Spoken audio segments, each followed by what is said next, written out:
Hello, I'm David Hohen, and thank you again for watching Life After Narcissistic Abuse. And please don't forget to share and subscribe. In today's video, I'm going to hopefully shed some light on what is a narcissist and what is narcissistic personality disorder.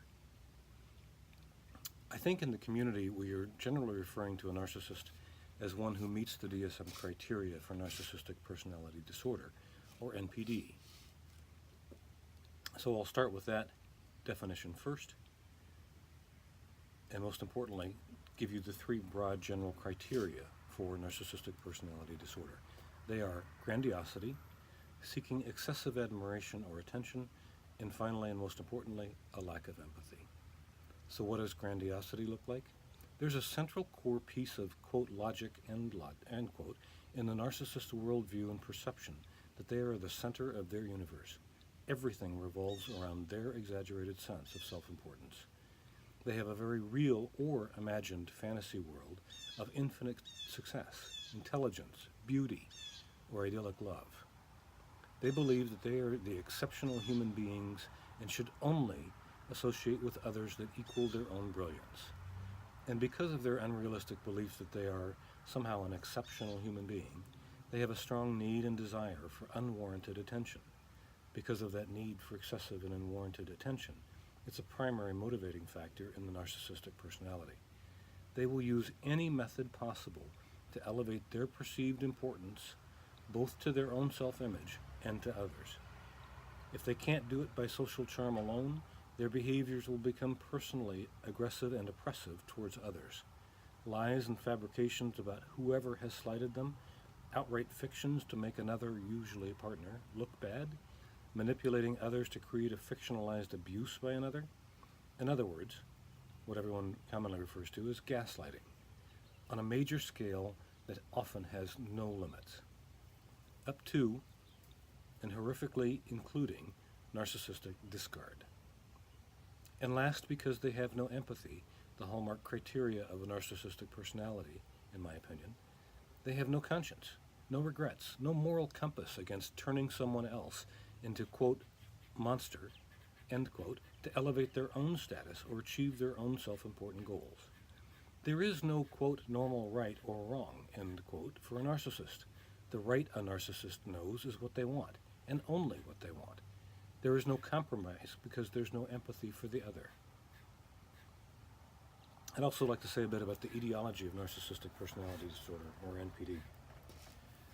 Psychologists don't really know how cluster B personality disorders begin. There may be some genetic predispositions that are related, but there is no evidence of this.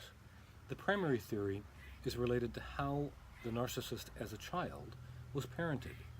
When the parent-child relationship patterns were generally excessive adoration or excessive criticism, it creates a dissonance in a young child's mind. Children at especially young ages do not have the emotional or developmental capacity to explain a parent's dysfunctional parenting style to themselves. So what happens is that child who's not getting what we are programmed as humans to get from our parents, unconditional love and healthy boundaries and guidance, creates a story. That child creates a story to explain what they experienced as a child in a dysfunctional parent-child relationship. That child becomes highly sensitive to any form of criticism or lack of attention. And as the child grows, that dysfunctional dynamic becomes kind of crystallized and becomes a permanent part of the adult personality. And as a permanent part of the adult personality, that child has an extremely fragile ego and develops over time a complex system of defense mechanisms. We might call that system of defense mechanisms narcissistic personality disorder. I'd also like to say something about what a narcissist is not. A narcissist is not a demon. A narcissist is not a monster. A narcissist is not some other incarnation of evil. To name them any of these or similar labels gives them a power in your mind, in your own mind, that they do not have.